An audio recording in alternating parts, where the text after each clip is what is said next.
Hello everyone, क्या हाल चाल है। तो चलिए स्टार्ट करते हैं नया वीडियो। इससे पहले उम्मीद करता हूँ कि आपने जो पहला वीडियो मैंने जो अपलोड किया है वो आपने जरूर देखा होगा। तो आपको जैसे कि मालूम है कि हमारा अभी पॉलिनोमियल्स ही चल रहा है क्लास 10th का, और आज हम एक्सरसाइज 2.2 को सॉल्व कर रहे हैं। और क्वेश्चन नंबर 2 का आज हमें सेकंड पार्ट जो है वो सॉल्व करना है। क्वेश्चन नंबर 2 का सेकंड पार्ट। इससे पहले जो मैंने अपलोड किया था वो क्वेश्चन नंबर 2 का फर्स्ट पार्ट था, और आज मैंने सेकंड पार्ट अपलोड करना है। तो चलिए स्टार्ट करते हैं। अब यहां पर वही बात है कि क्वेश्चन ये है कि find the zeros of the quadratic polynomials and verify. हमने क्वाड्रेटिक पॉलिनोमियल हमें ये दे रखी है, ये वाली क्वाड्रेटिक पॉलिनोमियल हमें दे रखी है, इसके हमने जीरोस फाइंड करने हैं और उसके बाद फिर वेरीफाई करना है। तो चलो बिना देरी किए अब हम इसको सॉल्व करना शुरू करते हैं। तो देखिए क्वेश्चन ये है 4s² - 4s + 1, ये s है।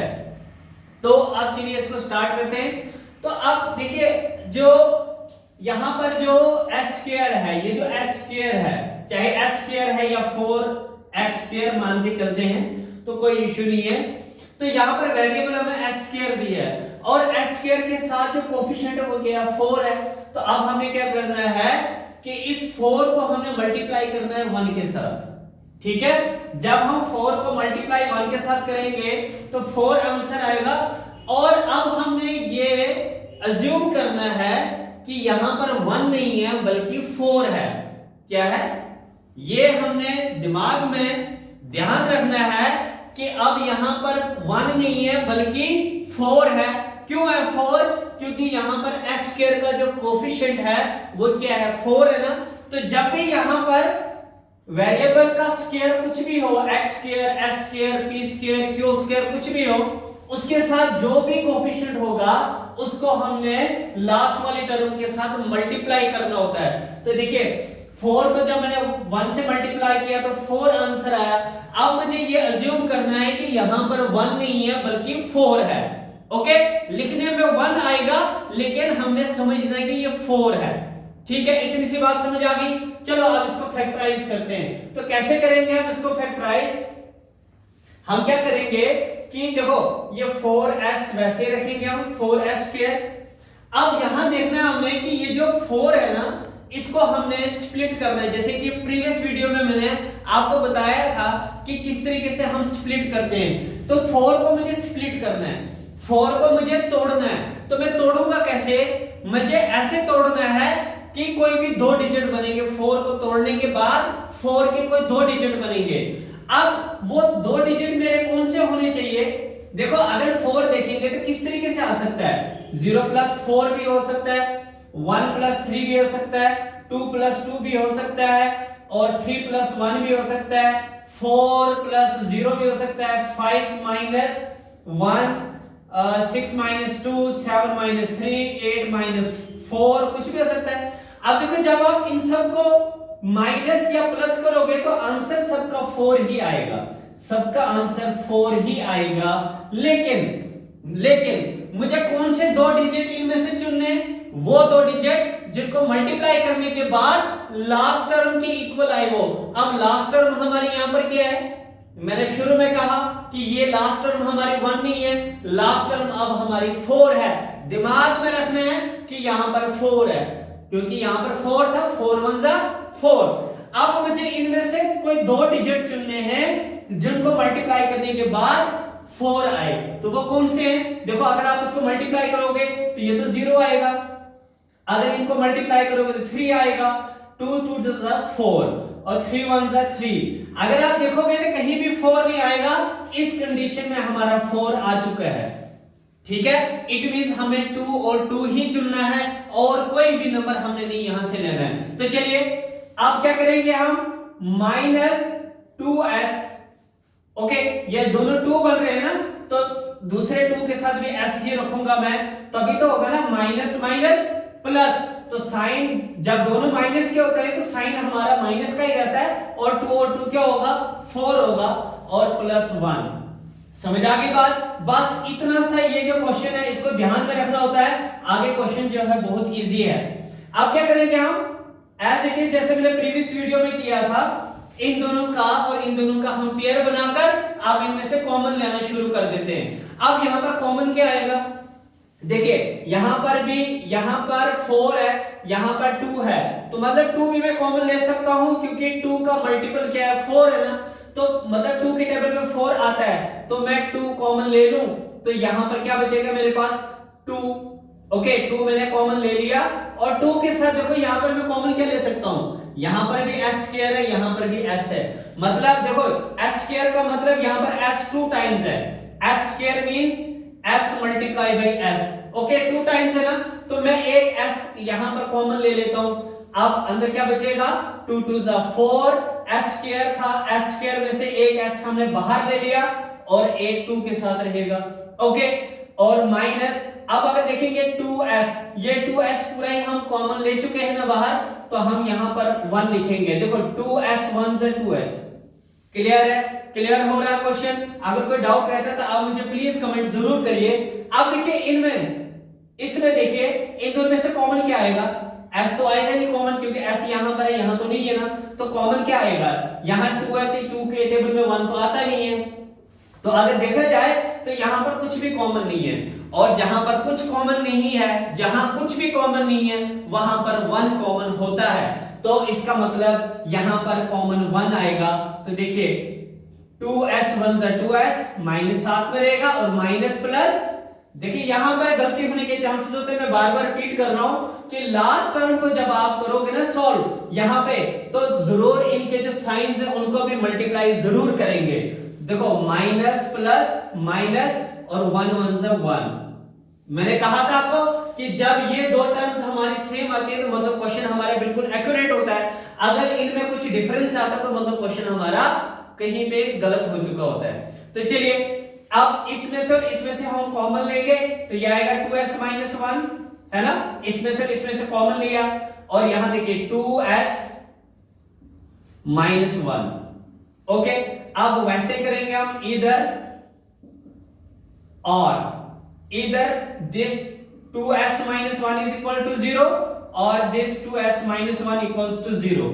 अब देखिए क्या करेंगे हम यहां पर, अब 2s equals to, ये जो -1 है इसको इधर ले जाएंगे तो ये +1 हो जाएगा, और सेम इसी तरीके से यहां पर भी करेंगे, 2s equals to -1 चला जाएगा +1 में, और s की वैल्यू निकाल दो तो 1/2, और यहां पर भी s की वैल्यू निकाल दो तो 1/2।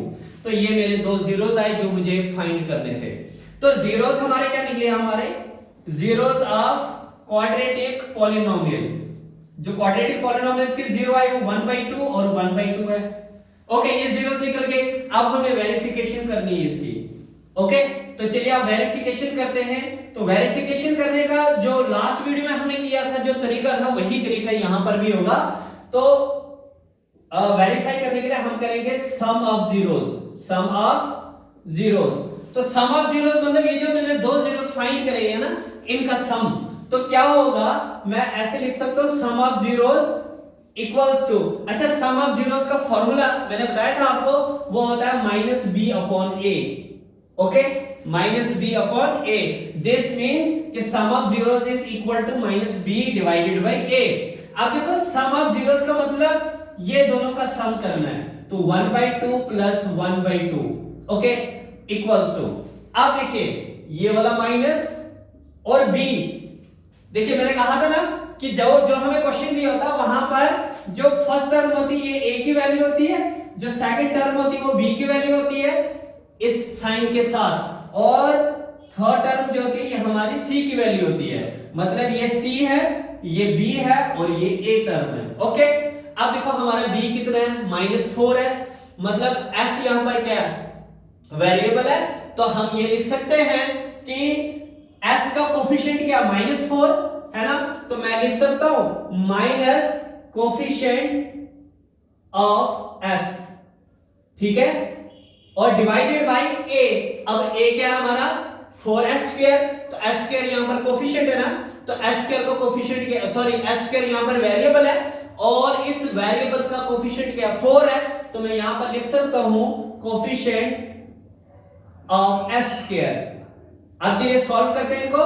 तो देखिए यहां पर क्या है एलसीएम इनका कॉमन आ जाएगा, और ऊपर आएगा 1 प्लस 1 और यहां पर देखो माइनस और माइनस कोफिशिएंट ऑफ s, तो s का कोफिशिएंट क्या -4, माइनस ऑलरेडी हम लगा चुके हैं, अब 4 लगाएंगे और divided by coefficient of s square, तो s स्क्वायर का कोफिशिएंट क्या 4 है ना, तो मैं यहां पर 4 लिखूंगा।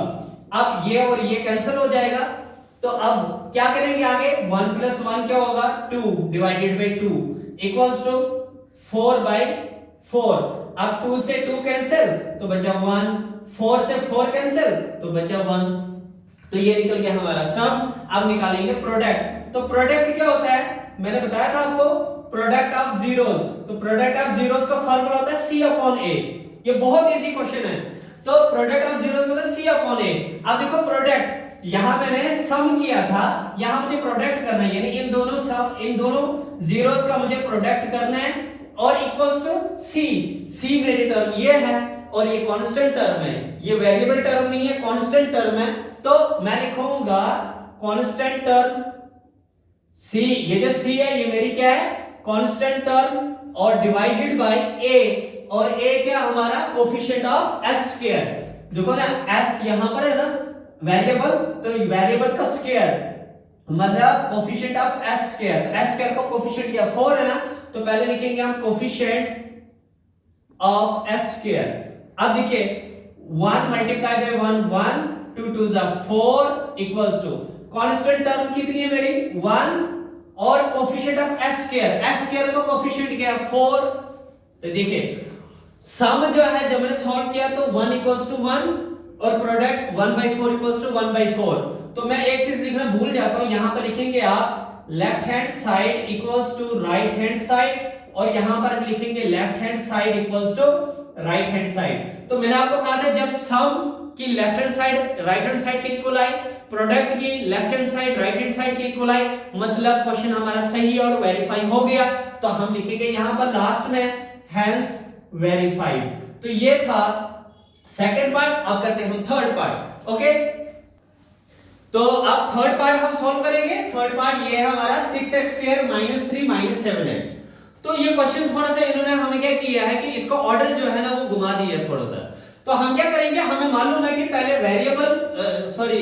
पहले x² की टर्म होती है, फिर x की होती है और फिर कांस्टेंट टर्म जो है वो लास्ट में होती है, तो कांस्टेंट टर्म को लास्ट में करेंगे। तो पहले क्वेश्चन का ऑर्डर हम सही कर देते हैं, हम लिखेंगे 6x² - 7x - 3, तो ये हमारा क्वेश्चन का ऑर्डर सही हो गया। अब देखिए मैंने क्या कहा, अगर तो यहां पर 6 ना होता तो तब हम इसको 3 मान लेते, लेकिन यहां पर क्या है हमें 6 दिया हुआ है। जब भी वेरिएबल का जो यहां पर स्क्वायर होगा, वेरिएबल में जो भी स्क्वायर होगा उसके साथ जो भी कोफिशिएंट होगा उसको हमने यहां इस लास्ट वाले टर्म के साथ मल्टीप्लाई करना होता है। तो देखो यहां पर 6 है ना, 6 को मल्टीप्लाई किससे करेंगे हम 3 से, तो 6 3 से कितना हो गया 18, तो मतलब इसको अब 3 नहीं समझना है, लिखने में 3 आएगा, लिखोगे 3 ही, लेकिन समझना माइंड में ये है कि ये 3 नहीं है, क्योंकि ये अब ये 18 है। क्यों 18 है, क्योंकि यहां पर 6 है ना, तो 6 को जब मल्टीप्लाई करेंगे 3 के साथ तो कितना बनेगा 18, तो मतलब अब हमें दिमाग में रखना है कि यहां पर 18 है। अब देखिए 7 बीच वाली टर्म को हम स्प्लिट कर देना, अब देखो 7 को तोड़ेंगे, जब हम 7 को तोड़ेंगे, जब हम 7 को स्प्लिट करेंगे तो 2 डिजिट बनेंगे, उन 2 डिजिट्स को जब हम मल्टीप्लाई करेंगे तो हमारा आंसर क्या होना चाहिए 18। तो देखो ये तो बहुत इजी सा, अब मैं बार बार आपको नहीं इन डिटेल वहां पर लिखूंगा, तो आपको मालूम है ना 9 2 18 होता है ना। जब मैंने 7 को तोड़ा तो मेरे ये 2 डिजिट बने 9 और 2, जब इन दोनों को मल्टीप्लाई किया तो 18 आया, तो मुझे 18 ही चाहिए था, और अगर 9 में से माइनस करूंगा मैं 2 तो कितना आएगा 7 आएगा, तो 7 भी आ गया मेरा और यहां पर 18 भी आ गया। तो चलिए सॉल्व करते हैं इसको, 6x², अब देखो 9 और 2 में बड़ा कौन है, 9 और 2 में बड़ा 9 है ना, तो 9 के साथ ये माइनस रहेगा।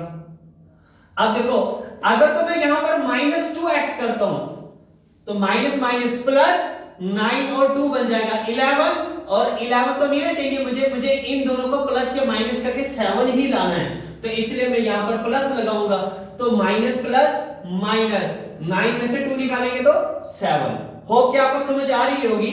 और -3, तो देखिए बस इतना सा खेल है। बस यहां पर जब आप इतना कर लोगे उसके बाद आपको मालूम है कि क्वेश्चन बहुत इजी हो जाता है। अब इन दोनों का पेयर बना के और इन दोनों का पेयर बना के आप कॉमन ले लेंगे, हम जो कॉमन होगा वो ले लेते हैं। तो एक बात है, थोड़ा सा यहां पर मुझे इसका भी ऑर्डर चेंज करना पड़ेगा। देखो 6x², मैंने 9 पहले लिखा था, मैं ऐसा क्यों ना करूं, मैं 2x पहले लिखूं और -9x बाद में लिखूं -3, क्योंकि 3 का मल्टीपल 9 होता है और 2 का मल्टीपल 6 होता है, तो मैं इजीली उसको कॉमन ले सकता हूं। तो देखिए बात वही है जो मैंने पहले लिखा, बट मैंने पहले -9x को यहां लिखा था और इसको इधर लिखा था, क्योंकि मैंने देखा कि 3 के टेबल में 9 आता है, तो मैं इन दोनों को इजीली कॉमन ले सकता हूं। अब देखिए इनमें से कॉमन क्या आएगा, 2, क्योंकि 2 1 2, 2 3 6, मतलब 2 कॉमन आ सकता है। और यहां पर x² है और यहां पर x है, तो x² और x में से x कॉमन ले लो। अब देखो 2 3 6, मतलब यहां पर 3 आएगा ना, 2 3 6, x एक कॉमन ले लिया, एक x इधर बच गया। अब प्लस, अब देखो 2x पूरा ही बाहर आ गया, तो यहां बचा 1। अब इनमें से कॉमन क्या आएगा, माइनस, देखो यहां पर कॉमन सिर्फ 3 ही आएगा, क्योंकि 3 1 3, 3 3 9, इन दोनों में कॉमन 3 आएगा, x तो नहीं आएगा क्योंकि x यहां नहीं है, तो मैं 3 लिखूंगा। अब देखिए 3 3 9, साथ में रहेगा x और minus minus plus, minus minus plus, तो 3 1 3। ओके, देखो ये सेम आ रहे ना हमारे, तो मतलब क्वेश्चन सही है हमारा। अब देखो 3x + 1 और यहां पर करेंगे 2x - 3, बस अब ऐसे करेंगे हम, इधर और either this 3x + 1 = 0 और this 2x - 3 = 0। तो आप देखिए इनको सॉल्व करेंगे तो 3x = ये +1 चला जाएगा -1 और x = -1 डिवाइडेड बाय 3 हो जाएगा। सेम यहां पर भी करेंगे हम, 2x = -3 चला जाएगा +3 और x = 3 डिवाइडेड बाय 2। तो ये मेरे दो जीरोस निकल गए जो मुझे निकालने थे। आप लिखेंगे हम जीरोस ऑफ क्वाड्रेटिक पॉलिनोमियल। जो क्वाड्रेटिक पॉलिनोमियल मुझे दे रखी है यहां पर, उसकी जीरोस क्या निकले, -1/3 और निकला 3/2। ओके, चलिए अब वेरिफिकेशन करते हैं जल्दी से। आप देखिए वेरिफिकेशन, तो वेरिफिकेशन करने के लिए मैंने कहा आपको सबसे पहले हम सम ऑफ जीरोस करेंगे, तो चलिए लिखेंगे सम ऑफ जीरोस। तो सम ऑफ जीरोस किसके इक्वल होता है, -b/a।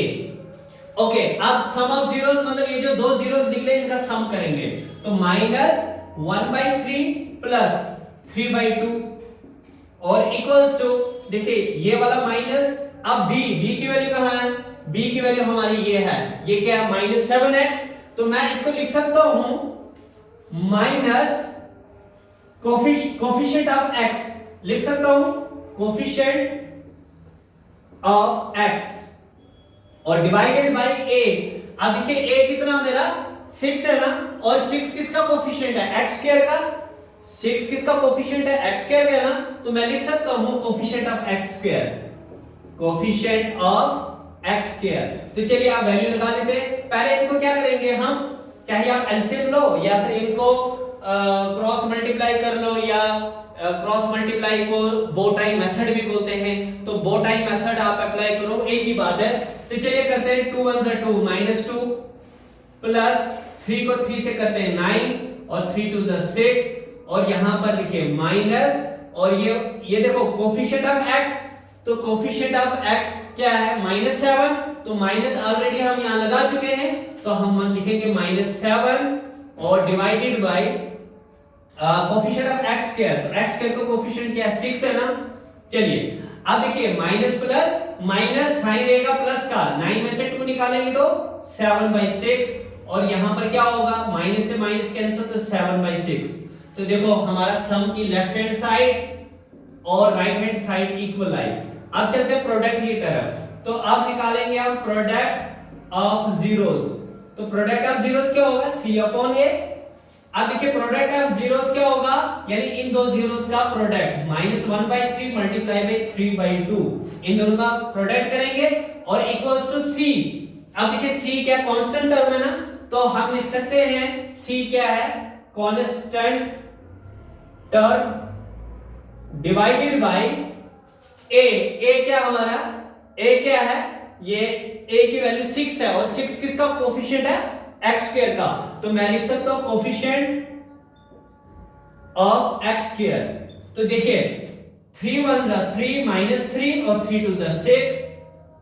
अब देखिए कांस्टेंट टर्म क्या है मेरी, -3 है ना, तो -3 divided by coefficient of x square, तो कोफिशिएंट ऑफ एक्स स्क्वायर मेरा 6 आया। आप चाहो तो आप इनको सॉल्व कर सकते हो, 3 1 जा 3 3 2 जा 6, 3 1 जा 3 3 2 जा 6, तो ये आया -1/2 और -1/2। तो यहां पर भी left hand side right hand side के इक्वल आए, तो हेंस वेरीफाइड, ये भी हमारा हो गया। चलिए आप नेक्स्ट पार्ट कर लेते हैं। ओके